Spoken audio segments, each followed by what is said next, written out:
passou a língua na cabeça do meu pau. Geral assim, uau, uau. Ela passou a língua na cabeça do meu...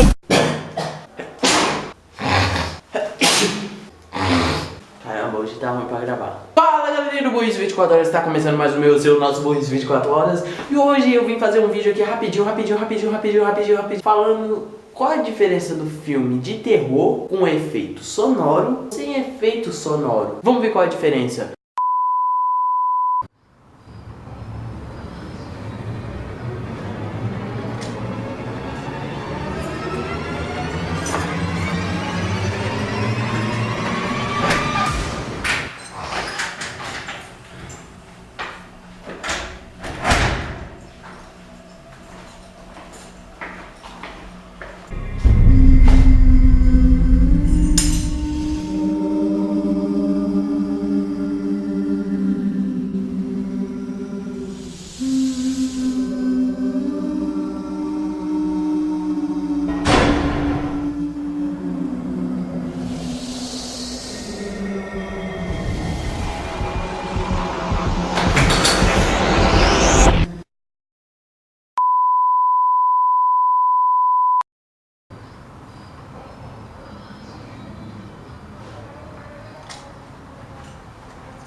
Pra você ver, né, mano, que efeito sonoro dá um pam.